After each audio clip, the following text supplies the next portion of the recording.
আপনি কখনো জীবনে সূর্যোদয় দেখেছেন? কত প্রশান্তিদায়ক, কত শক্তিদায়ক হয়। মনের মধ্যে যেন একটা নতুন প্রেরণা দান করে, একটা নতুন উৎসাহ। কিন্তু যদি আপনি উঠতে দেরি করেন, তাহলে আপনি এই সূর্যোদয় দেখতেই পাবেন না। ঠিক এরকমই হয় আমাদের জীবনেও। সুযোগ সূর্যোদয়ের মতো। যদি আপনি আপনার জীবনে দরকারের চেয়ে বেশি অপেক্ষা করেন এই সুযোগের সদ্ব্যবহার করতে, তাহলে এই সুযোগ আপনার অপেক্ষা কখনোই করবে না, তা চলে যাবে। সেই জন্য এদের সামলে রাখুন। সঠিক সময় আসলে এই সুযোগের সদ্ব্যবহার করুন, নিজের কর্মকে সম্পূর্ণরূপে সার্থক করুন। এটাকে এক মুহূর্তের মতো দেখুন। যদি এরকম করেন, তাহলে জীবনও সূর্যোদয়ের মতোই হবে। এতে সন্তুষ্টি থাকবে, গৌরবও থাকবে, আর থাকবে শান্তি। রাধা রাধা। আমরা জীবনে এমন অনেক মানুষকে চিনি যারা অত্যন্ত শক্তিশালী, নিজের পরীক্ষা দিতে কখনো পিছপা হন না, খুব কঠোর হন, আত্মপ্রত্যয়ী হন, কিন্তু তাও তারা সাফল্য পান না। কেন? কি কারণ হতে পারে এর?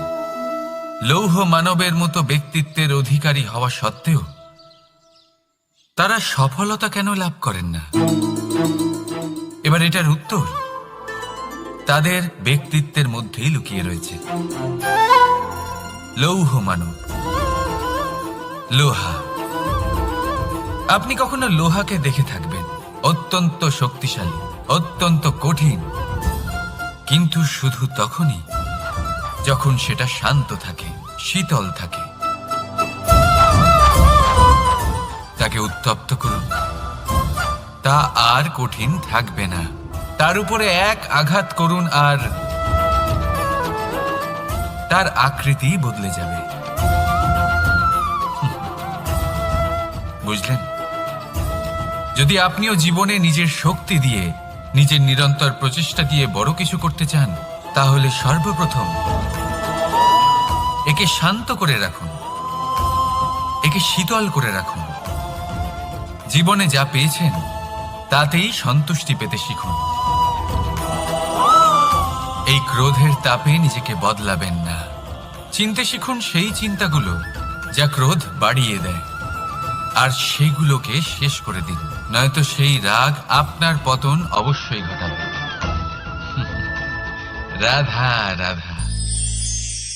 আমরা অনেকবার লোকের থেকে এই কথা শুনেছি, জীবনে যখনই ধন অর্জন করবে বাঁচিয়ে রাখবে।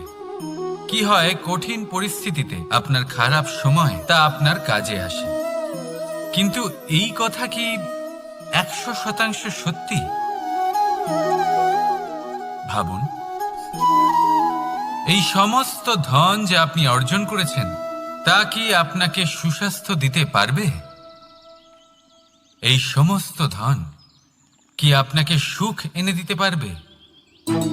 পারবে না, তাই না? চলুন আমি আপনাকে একটা কথা বলি। পরমেশ্বর, ঈশ্বর, যদি এই ঈশ্বরের ওপর আপনি বিশ্বাস রাখেন, সর্বদাই ভালো কাজ করেন, সবার মধ্যে প্রেম ছড়িয়ে দেন, আর সবার জন্য শুধু ও শুধুমাত্র শুভকামনা করেন, তাহলে আপনার সাথে কখনো কোনো খারাপ হতে পারে না। তাই সময় বদলান, সময় বদলানোর উপকরণ নয়। আর ভালোবেসে বলুন রাধা রাধা। অনেকবার আমাদের দৃষ্টিভঙ্গি এমন হয়ে থাকে যে আমাদের আসল সত্যের থেকে অনেকটা দূরে নিয়ে যায়। আমরা যেরকম দেখি সেরকম সবসময় হয় না। এবারে দেখুন না, আমরা মানুষেরা, আমাদের ভালো লাগে। আমরা কোথাও গেলাম, আমাদের স্বাগত জানানো হলো, আমাদের প্রশংসা করা হলো, কেউ আমাদের দিকে হাসি মুখে তাকালো, আমাদের ভালোবাসলো, আমাদের ভালো লাগে। কিন্তু যদি কেউ ক্রুদ্ধ হয়, কটাক্ষ করে, ব্যঙ্গ করে, তাহলে আমরা তক্ষুনি তাকে নিজের শত্রু ভেবে ফেলি, তার উপরে ক্রুদ্ধ হয়ে যাই। একটা কথা মনে রাখবেন, এই হাসি সবার জন্যই হয়। আপনি তাদেরকেও হাসি উপহার দিতে পারেন যাদের আপনি চেনেন, তাদেরও দিতে পারেন যাদের আপনি চেনেন না। ছোটদের দিতে পারেন, বড়দের দিতে পারেন, সবার জন্যই হলো এই হাসি। কিন্তু ক্রোধ, ক্রোধ তাদের উপরেই আসে যাদের আমরা জীবনে কখনো হারাতে চাই না, যাদেরকে আমরা অসম্ভব ভালোবাসি, যাদের জন্য আমরা আশা করি যে তাদের জীবনের পরবর্তী সময় সব সময় সুখময় হোক, উজ্জ্বল হোক। সেই জন্য আপনার জীবনের সমস্ত সেই ব্যক্তি যারা আপনার উপরে ক্রুদ্ধ হন, কটাক্ষ করেন, জরুরি নয় তিনি আপনার শত্রুই হবেন। হতে পারে সে হলো আপনার শুভাকাঙ্ক্ষী, যিনি আপনার শুধুমাত্র ভালোই চান, যিনি আপনার জন্য একটা সুন্দর ভবিষ্যৎ চান। সেই জন্য সবসময় মন দিয়ে অন্যের কথা বোঝার প্রয়াস করুন।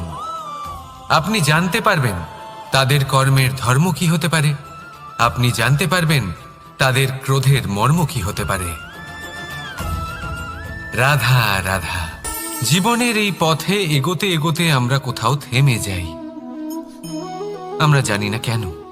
আমরা চেষ্টা করি যেন আমরা সামনে এগোতে পারি, কিন্তু এরকম হয় না।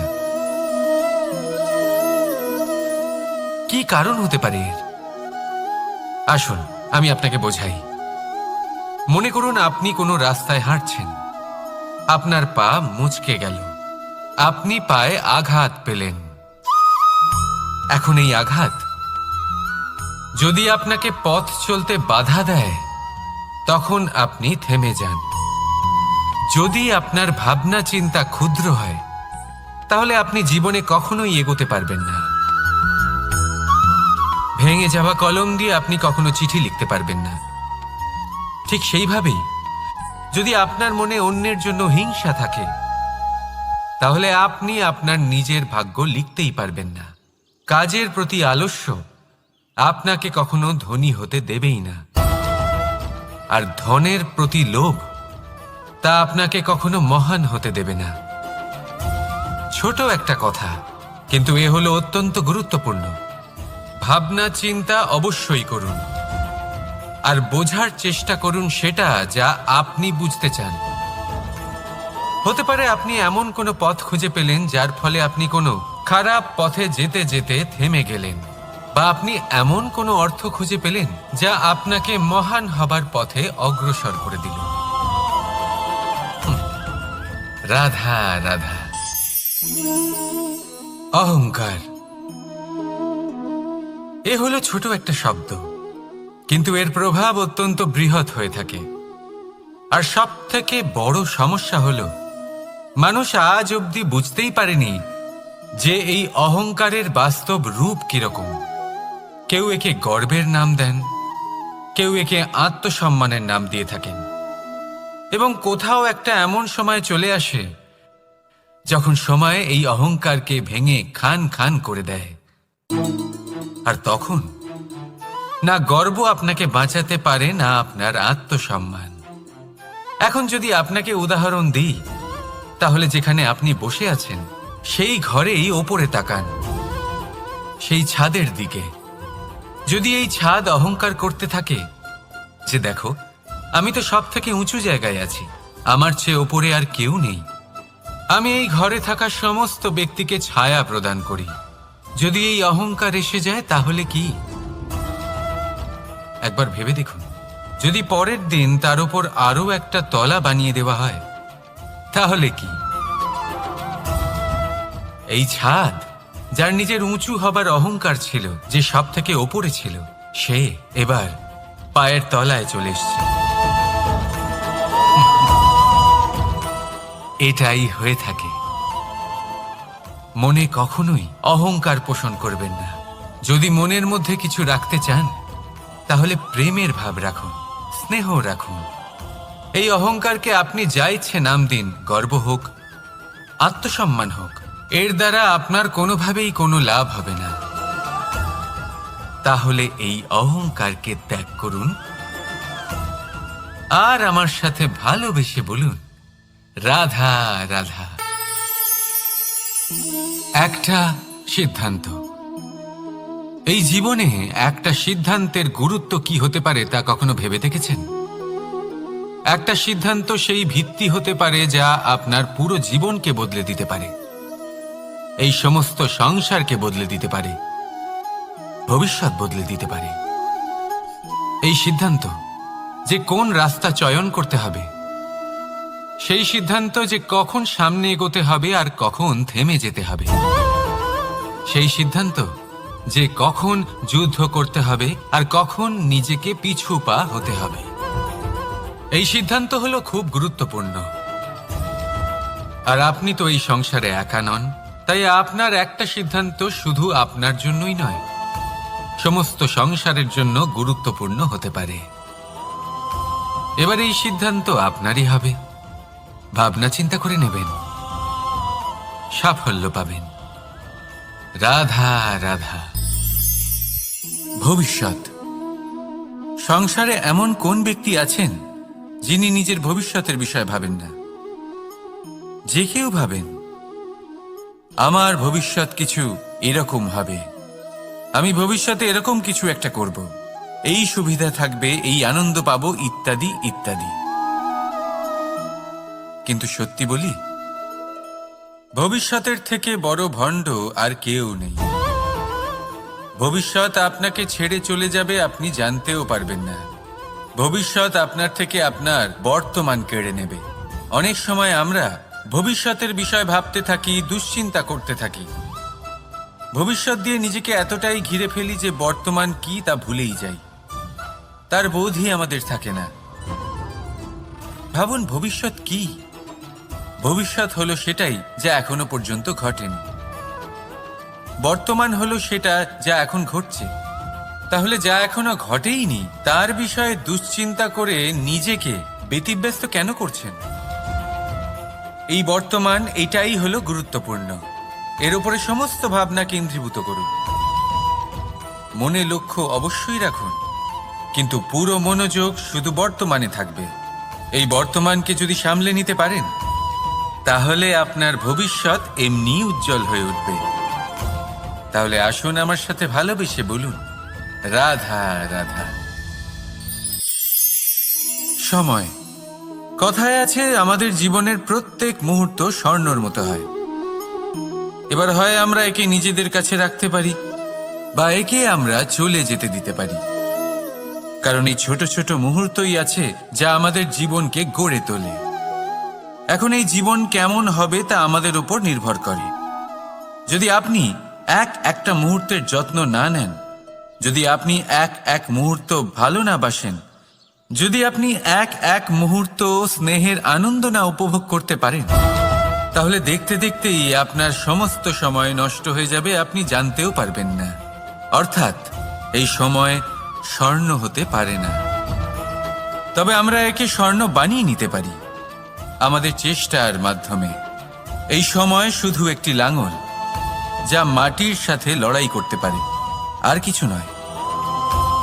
একটা অত্যন্ত গুরুত্বপূর্ণ কথা মনে রাখবেন, আপনার কাছে শুধু সময় আছে। এবার আপনি এটা দিয়ে স্বর্ণ বানাবেন না ঘুমিয়ে স্বপ্ন দেখে কি নষ্ট করবেন, সিদ্ধান্ত আপনারই। রাধা রাধা। ভগবান। প্রত্যেক কঠিন পরিস্থিতিতে এই নামই আছে যা আমাদের উপায় দিয়ে থাকে। ব্যক্তি যান, ভগবানের পুজো করেন, আরাধনা করেন, ব্রত পালন করেন, মন্দিরে যান, পুজো পাঠ করেন, ভগবানকে জাগিয়ে তোলেন। আর তারপর শুরু হয় সমস্ত প্রশ্ন। হে ভগবান, আমার সাথে এরকম কেন হচ্ছে? কেন আমারই জীবনে এত দুঃখ আছে? আমি কিভাবে এর সম্মুখীন হব? আমাকে কেন এত কষ্ট ভোগ করতে হচ্ছে? হে ভগবান, আমি কি করব? আমাকে সাহায্য করুন, কোনো রাস্তা দেখান।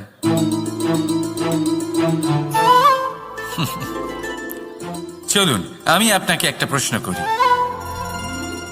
মন্দিরে যাওয়ার চেষ্টা করার আগে আপনি কি জীবনে ততটা চেষ্টা করেছেন যতটা সেই সমস্যাকে দূর করার জন্য দরকার ছিল? দ্বিতীয় প্রশ্ন, ভগবানকে জাগানোর পূর্বে আপনি কি নিজেকে জাগিয়ে তুলেছেন? আপনি কি আলস্য ত্যাগ করেছেন? তৃতীয় প্রশ্ন, ভগবানকে জিজ্ঞাসা করার আগে আপনি কি নিজেকে জিজ্ঞাসা করেছেন যে আমি কেন এত অসফল হচ্ছি? যদি না করে থাকেন তাহলে সবার আগে এটা করুন। আপনি সমস্ত প্রশ্নের উত্তর পাবেন, সমস্ত বিপদের পরিত্রাণ পাবেন। অন্য কোথাও নয়, নিজের ভেতরে তাকিয়ে দেখুন। চেষ্টা করুন নিজেকে জাগিয়ে তোলার। আপনি সফল অবশ্যই হবেন, কারণ এই পরমাত্মা, ওই পরমেশ্বর, ওই পরব্রহ্ম আপনার মধ্যেই তো আছে। রাধা রাধা। নাম। জন্মগ্রহণের পর মানুষের জন্য এই নাম অত্যন্ত গুরুত্বপূর্ণ হয়। মাতা, পিতা, পুরোহিত সকলেই সেই অক্ষর খুঁজতে শুরু করেন যা দিয়ে আপনার নাম শুরু হবে। কিন্তু নাম আর রাশি এক হয়ে গেলেই কি সব কিছু ঠিক হয়ে যায়? কখনোই নয়, কারণ আপনার কর্মই হলো সব থেকে গুরুত্বপূর্ণ, আর কিছুই নয়। দেখুন, এই নিয়তিও আপনার কর্ম অনুযায়ী আপনার ভবিষ্যৎ সুনিশ্চিত করে। যদি আপনাকে উদাহরণ দিই তাহলে ভাবুন, একদিকে ছিলেন রাম আর অন্যদিকে রাবণ।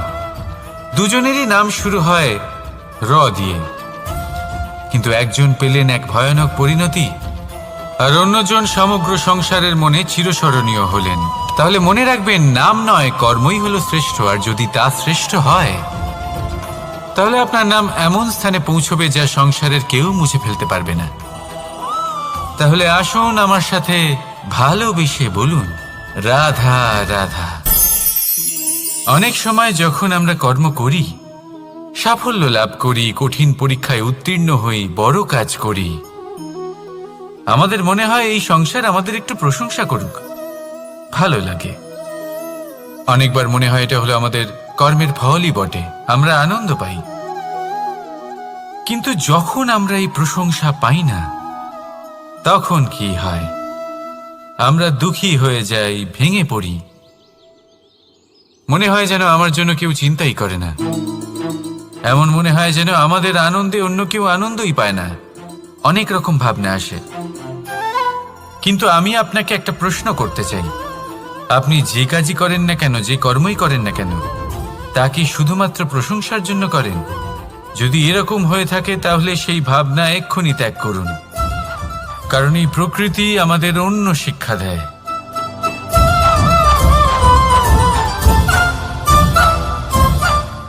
এই ফুলকে দেখুন,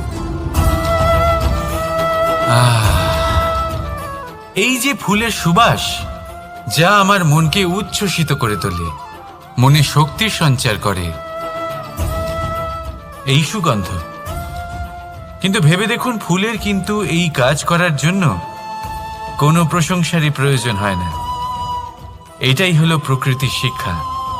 যিনি সৎ হন, সৎকর্ম করেন, তার কোনো প্রশংসার প্রয়োজন হয় না, কারণ ওনার কর্মই হলো ওনার সুবাস। মনে রাখবেন, আতর নকল ফুলে দেওয়া হয়, প্রকৃত ফুলের তার কোনো প্রয়োজন হয় না। সেইভাবেই আপনিও কর্ম করতে থাকুন শুভ চিন্তা নিয়ে। এই মনকে সব সময় শান্ত রাখুন, স্বচ্ছ রাখুন। যদি এরকম করেন তাহলে আপনার কর্ম এমন সুবাস ছড়াবে যে আপনার জীবনে শুধু এবং শুধুমাত্র আনন্দই থাকবে। তাহলে এই আনন্দ সহকারে বলুন, রাধা রাধা। এই সংসারে এমন কোনো পর্বত নেই যা এতটাই উঁচু যে মানুষ তার শিখরে পৌঁছতে পারবে না, তাকে অতিক্রম করতে পারবে না। এই সংসারে এমন কোনো সাগর নেই যা কিনা এতটাই গভীর যেখানে মানুষ তার তলদেশে পৌঁছে ফিরে আসতে পারবে না।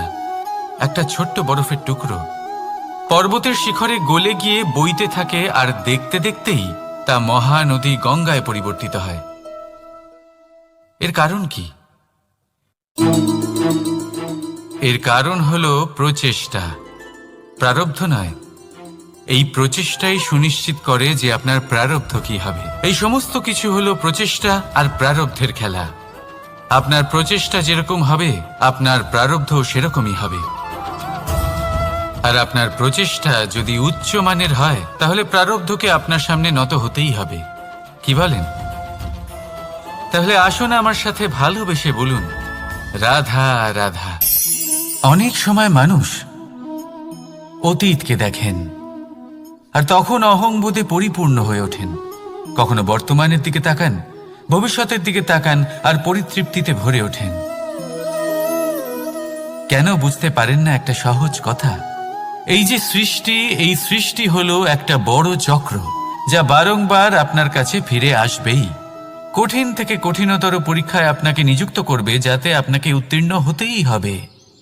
যা কাল ছিল তা আজ নেই, এটা সবাই জানেন। যা আজ আছে তা হয়তো কাল থাকবে না, এটাও আপনাকে মেনে নিতে হবে, তাও আবার হাসি মুখে। শান্ত থাকতে শিখুন আর কখনোই মনের মধ্যে অহংকার উৎপন্ন হতে দেবেন না। হতে শিখুন সেই হিমবাহের মতো।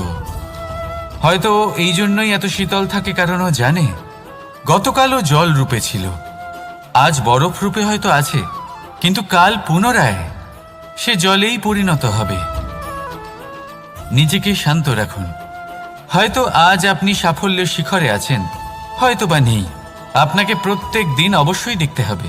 শুধু নিরন্তর প্রচেষ্টা করতে থাকুন, প্রত্যেক পরিস্থিতির জন্য তৈরি থাকুন আর একে ভারসাম্যে রাখতে শিখুন। আপনার কাল হোক, আজ হোক বা আগামীকাল, আপনার ভালো দিন হোক বা খারাপ দিন, সব পবিত্র হয়ে যাবে। তাহলে আসুন আর আমার সাথে ভালোবেসে বলুন, রাধা রাধা। দোল উৎসবে এই সমগ্র সংসার রং নিয়ে খেলা করে, কিন্তু এই রঙের সারমর্ম এই সংসার কি জানে? কখনো দেখেছেন একটা চিন্তিত মুখ শুধুমাত্র রঙের স্পর্শ পেয়ে আনন্দিত হয়ে ওঠে? দোলে আমরা কি করি? পুরাতনকে ত্যাগ করি আর নতুনকে স্বাগত জানাই। শিশিরকে বিদায় জানিয়ে এক সুন্দর, এক নতুন ঋতুকে আগমন জানাই। দুশ্চিন্তা দূর করে আসার নতুন রঙে রঙিন হয়ে ওঠা, নিজেকে আনন্দিত করা, এটাই তো হলো দোল। এবার দোলের একটা ব্যাপার আছে, দুটো রঙে একসাথে রঙিন হওয়া যায় না। একটা রং উঠলে তবেই আরেকটা রং লাগা সম্ভব। আরও একটা প্রশ্নও রয়েছে, কোন রংকে তুলে দিয়ে কোন রং মাখানো যেতে পারে? যদি আপনাকে উদাহরণ দিই, লোভের এই রং, তা যতক্ষণ লেগে থাকবে আনন্দের রং লাগতে পারবে না। যা হয়েছিল দ্বারকাবাসী এবং সামন্তক মণির মধ্যে। ভ্রান্তির রং যতক্ষণ লেগে থাকবে সত্যের রং লাগতে পারবে না, যা হয়েছে রুক্মিণীর সাথে। আর হিংসার এই রং যতক্ষণ লেগে থাকবে প্রেমের রং ততক্ষণ লাগতেই পারবে না, যা হয় আপনার আমার সবার সাথে। তাহলে আসুন একসাথে মিলে দোল পালন করি এবং সবকিছুর উপরে বিজয় লাভ করি। অন্ধকারের স্থানে আলোর, ভ্রান্তির স্থানে সত্যের, হিংসার স্থানে প্রেমের, আর লোভের স্থানে আনন্দের এই সুন্দর রং মাখাই। শত্রুতা, ঘৃণা, হিংসা এই সব কিছু ত্যাগ করি আর সকলের সখা হয়ে উঠি। আর ভালোবেসে বলি, শুভ দোল। হ্যাঁ, ওটা তো আমরা অবশ্যই বলবো, রাধা রাধা। সংসারে অনেক সময় এরকম হয় যে আমরা খুব সমস্যায় থাকি, খুব বিপদের মধ্যে থাকি। আর সেই সমস্ত মানুষ যারা আমাদের কাছের মানুষ, আমাদের আপনজন, তারা আমাদের ত্যাগ করে চলে যান। আমরা এই সময় দুঃখ পাই, নিরাশ হয়ে পড়ি এবং একা একাই সেই সমস্যাকেও কাটিয়ে উঠি। এবার পরিস্থিতি যেমন খুশি হোক না কেন, সেই সব মানুষ যারা এমন সময় আপনাকে ত্যাগ করেছেন তাদের প্রতি ক্রুদ্ধ হওয়া, অভিমান করা, এটা অনুচিত। আমি বলবো তাদের প্রতি কৃতজ্ঞ থাকুন। আমি বলবো তাদের ধন্যবাদ জানান যে তারা এমন সময় আপনার সঙ্গ ত্যাগ করেছেন যখন আপনার তাদের সব থেকে বেশি প্রয়োজন ছিল। কারণ দেখুন, হয় তাদের বিশ্বাস ছিল যে আপনি নিজেই এই বিপদ থেকে বেরিয়ে আসতে পারবেন, বা তাদের ত্যাগ করার জন্য আপনি নিজের উৎসাহ বাড়িয়ে তুললেন, আপনি নিজের শক্তি বাড়ালেন এবং নিজে সেই সমস্যা থেকে বেরিয়ে আসলেন। নিজের খারাপ সময়কে আপনি নিজেই ভালো সময় করে তুললেন। শেষ পর্যন্ত আপনি আরো শক্তিশালী হয়ে উঠলেন, আরো শ্রেষ্ঠ হয়ে উঠলেন। আর এটাই তো আপনার বিজয়, যার কারণ হলো তাদের আপনাকে ত্যাগ করা। তাহলে তাদের ধন্যবাদ জানান আর আমার সাথে ভালোবেসে বলুন, রাধা রাধা। ধন, ধন হলো কারোর জন্য মোহ, আবার কারোর জন্য মায়া, কারোর জন্য হয়তো ভাগ্য, আবার কারোর জন্য কর্মের পারিশ্রমিক। দেখতে গেলে এই ধন হয়তো সবার জন্যই অত্যন্ত প্রয়োজনীয় হয়ে থাকে। সেই জন্যই তো মানুষ নিজের সমস্ত জীবন অতিবাহিত করেন এই ধন অর্জন করার জন্য। অনেক মানুষ এমনও হয় যাদের সমস্ত জীবন এই ধন অর্জন করতেই কেটে যায়। প্রত্যেক মানুষই চেষ্টা করেন যেন তিনি ধনী হন, যত সম্ভব বেশি ধন অর্জন করতে পারেন, সম্পন্ন থাকতে পারেন। আর তা হবে নাই বা কেন? কারণ এটাই হলো এমন এক বস্তু যা আদান প্রদান এমন নানান কাজে আসে। চেষ্টা তো সব মানুষই করেন, ধন অর্জন সব মানুষ করতে পারেন না। কারণ হলো এটাই যে মানুষ ভাবেন যে তার কাছে কিছু ধন এলে তারপর তিনি কিছু করে দেখাবেন, আর ধন ভাবে যদি এই মানুষ কিছু করে দেখান তাহলে আমি তার কাছে আসব। সেই জন্য কিছু করে দেখান, এমন শ্রেষ্ঠ কাজ করে দেখান যাতে ধন নিজেই আপনার কাছে ছুটে আসে। যদি আপনি ধন লাভের আশায় ছোটেন তাহলে আপনি নিজের সন্তোষ ভাব হারিয়ে ফেলবেন। কিন্তু এই সম্পত্তি যদি আপনার কাছে ছুটে আসে তাহলে আপনাকে মহান বলা হবে। সেই জন্য কাজ করুন, শ্রেষ্ঠ কাজ করে দেখান, দেখবেন এই ধন ফলস্বরূপ আপনার কাছে আসবেই আসবে। তাহলে আসুন আমার সাথে ভালোবেসে বলুন, রাধা রাধা। আমাদের মনে সবসময় একটা প্রশ্ন এসেই থাকে, এই জীবন যা কিনা ঈশ্বর আমাদের দিয়েছেন, একটা জীবন। ঈশ্বর এক আত্মা দিয়েছেন পৃথিবীতে বাঁচার জন্য। যতদূর আমরা জানি আমাদের কাছে একটাই জীবন রয়েছে। আমরা ভাবি এই জীবন গুছিয়ে কিভাবে রাখা যায়। প্রত্যেক মানুষ ভাবেন যে আমি কি করি যাতে এই জীবনকে গুছিয়ে রাখা যায়, কিরকম কর্ম করব, কিরকম পুণ্য করব, কি ধরনের শাস্ত্র পড়ব যাতে আমি সেই জ্ঞান অর্জন করি যাতে জীবনটা সুন্দর করে তুলতে পারি। আমাদের সমগ্র জীবন কেটে যায় এই প্রশ্নের উত্তর খুঁজতে, সেই শাস্ত্র অধ্যয়ন করতে। এমন অনেক মানুষ তাও বুঝতে পারেন না।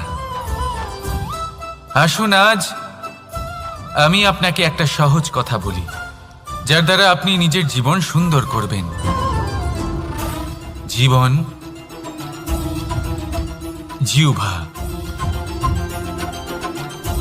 এদের দুজনেরই হলো একটাই রাশি। জিহ্বা অর্থাৎ আপনার কথা, এই কথাকে সংযত রাখুন, একে সুন্দর করে তুলুন, মধুর কথা বলুন। যতটা সম্ভব একে নিয়ন্ত্রণে রাখুন, আপনার জীবন সুন্দর হয়ে উঠবে। কারণ এই শব্দ হয় অত্যন্ত শক্তিশালী। এটা হলো এমন এক বন্ধন যা আপনার সামনের মানুষকে আপনার ব্যক্তিত্বের সাথে জুড়ে দিতে পারে। তাই এই শব্দ সংযত রাখুন, একে সুন্দর করে তুলুন। আপনার জীবন আপনা থেকেই সুন্দর হয়ে উঠবে। আর আসুন এই মধুর সুন্দর অনুভূতি দিয়ে বলুন, রাধা রাধা। জীবন, এই জীবন আসলে কি?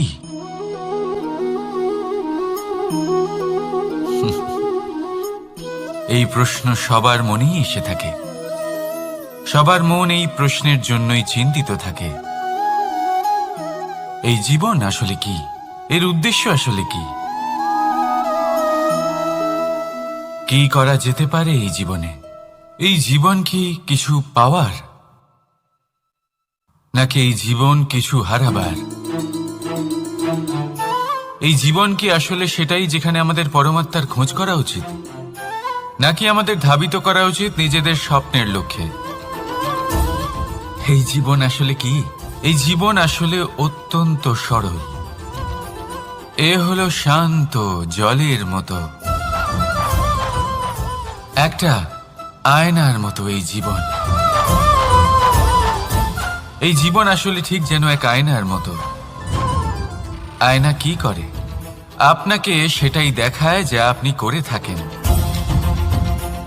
আপনি হাসি মুখে আয়নার দিকে তাকান, আয়না আপনাকে আপনারই মুখ দেখাবে, সেই হাসি সমেত। আপনি রেগে গিয়ে আয়নার দিকে তাকান, আয়না আপনাকে সেটাই দেখাবে। আপনি প্রসন্নভাবে হেসে আয়নার দিকে তাকালে আয়না আপনাকে সেটাই দেখাবে। এটাই হলো জীবন, একটা আয়নার মতো।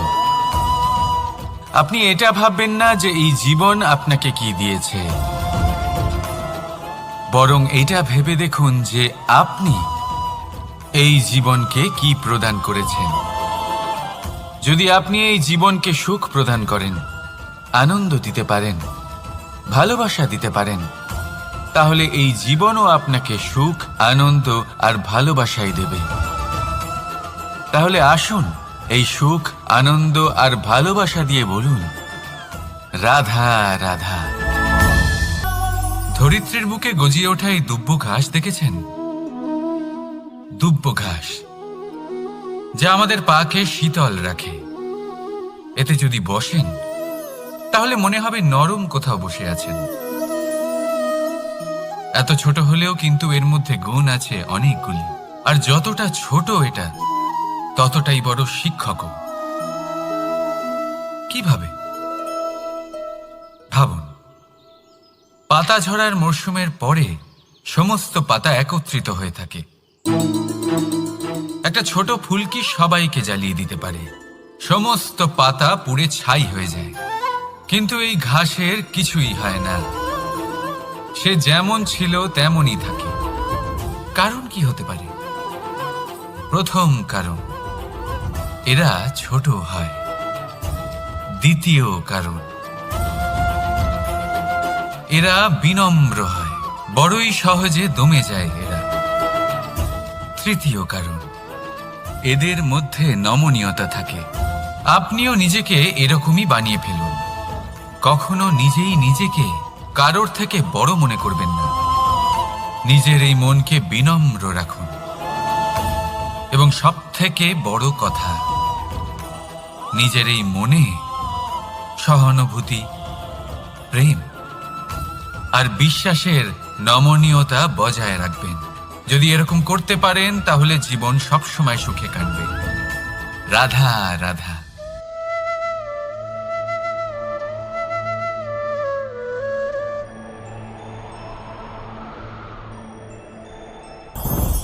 লোভ আপনার অন্তরের আরো একটা শত্রু।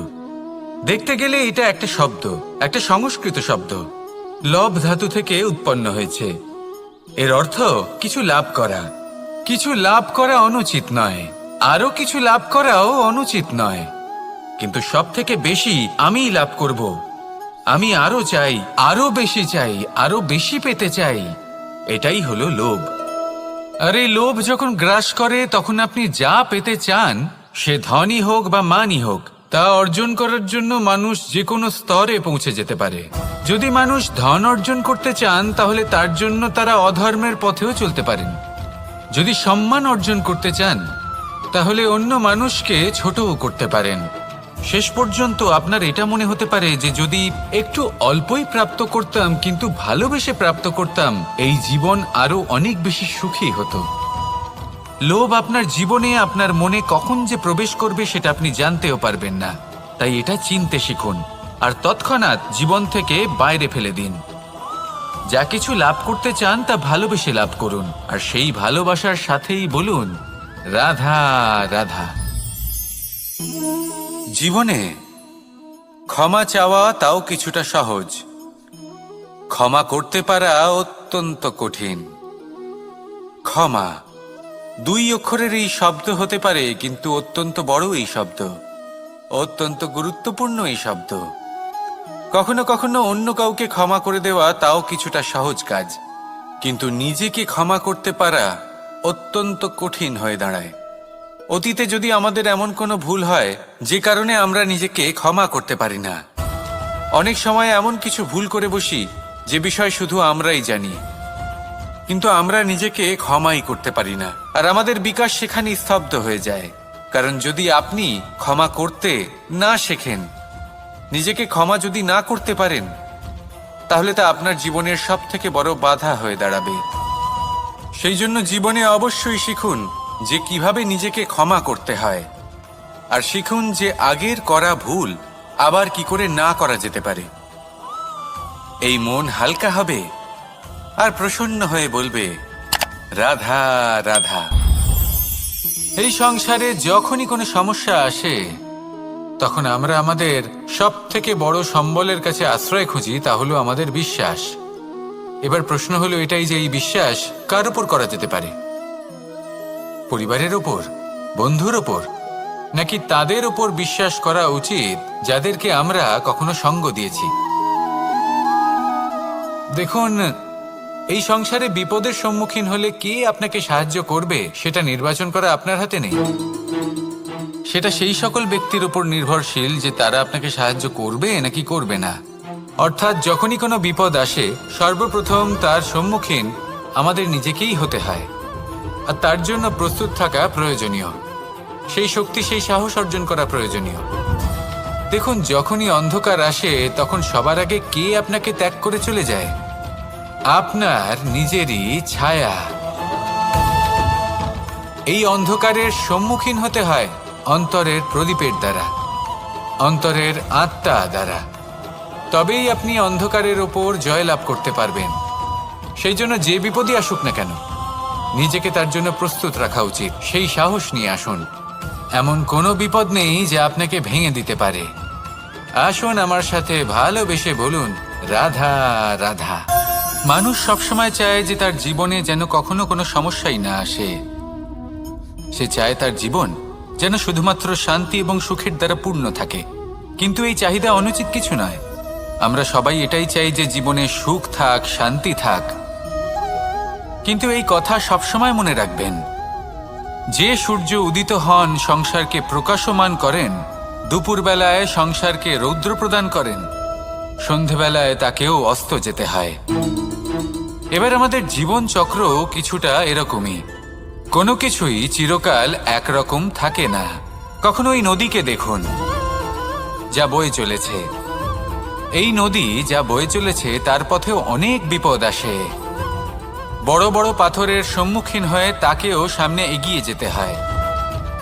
একটি পুকুর যা চারদিক থেকে ঘেরা, তার জীবনে কিন্তু কোনো সমস্যা নেই। কিন্তু এই সংসারে পুকুরের পুজো করা হয় না, পুজো করা হয় নদীকে। মনে রাখবেন, সমস্যার ঊর্ধ্বে তিনি উঠতে পারেন যিনি সমাধি লাভ করেছেন, যিনি এই সংসারেই নেই। যিনি এই সংসারে আছেন এবং জীবিত আছেন, তার জীবনের সমস্যা হলো শ্বাসবায়ুর মতোই গুরুত্বপূর্ণ। আসুন আমার সাথে ভালোবেসে বলুন, রাধা রাধা। আজ আমি আপনাকে একটা ছোট্ট কাহিনী শোনাবো। একবার আমি, রাধা আর দাদা, আমরা তিনজনে মিলে লুকিয়ে একটা উপবনে গেলাম আম পেড়ে খেতে। অনেক পরিশ্রম করে আমরা ওখানে পৌঁছলাম, আর আমরা আশ্চর্যচকিত হয়ে গেলাম এটা দেখে যে এবার তো আম পাকেইনি। এবার দাদা কি করলেন, একটা আম পাড়লেন আর সেটা চাখলেন, আর উনি নিরাশ হয়ে পড়লেন। উনি বললেন যে এটা তো খুবই টক।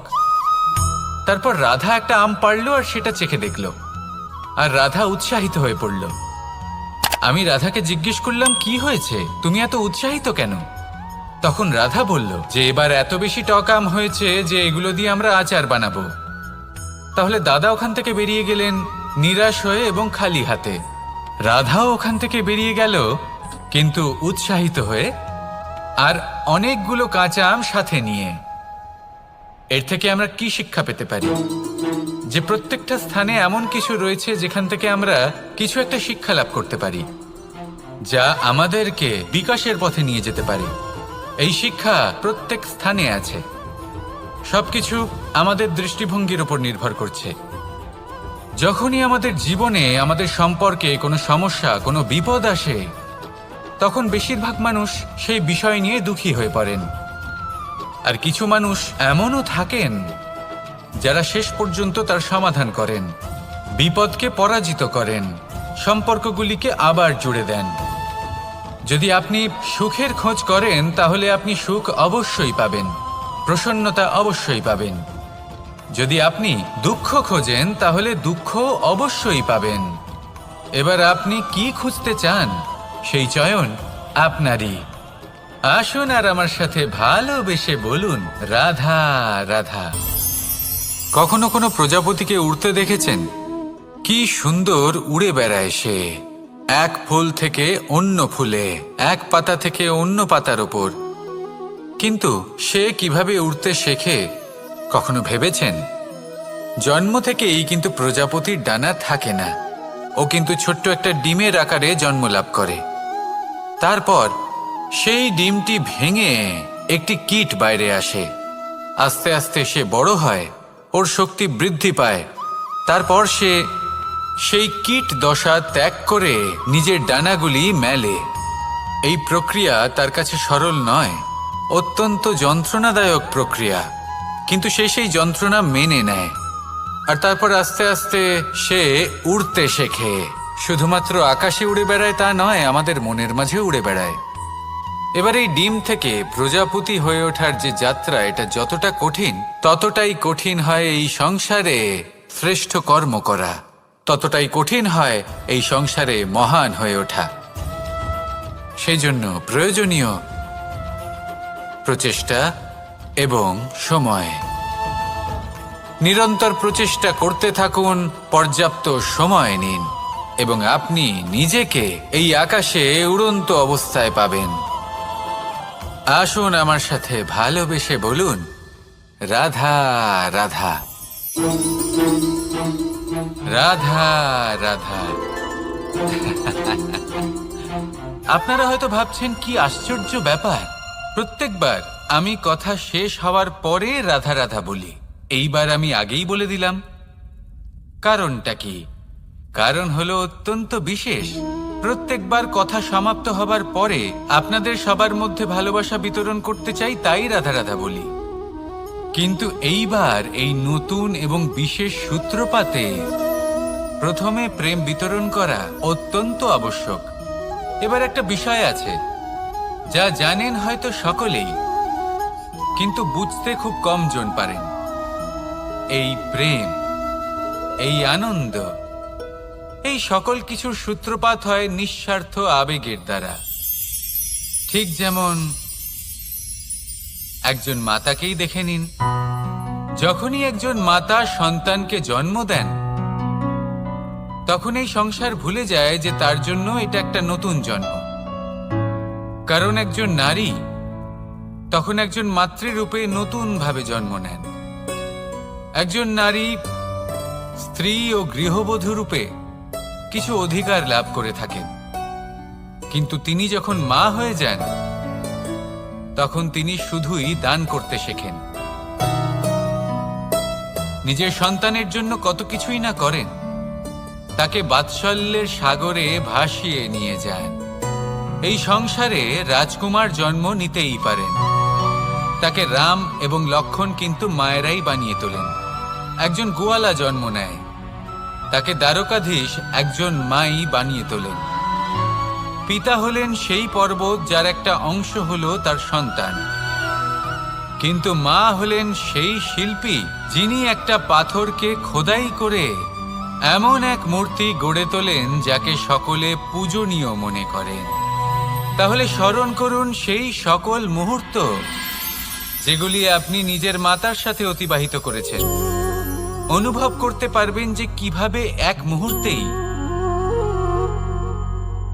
এই মন প্রফুল্ল হয়ে ওঠে। এবারের কারণ কি? এর কারণ হলো এই জীবনের আসল দ্বারই হলো মমতা।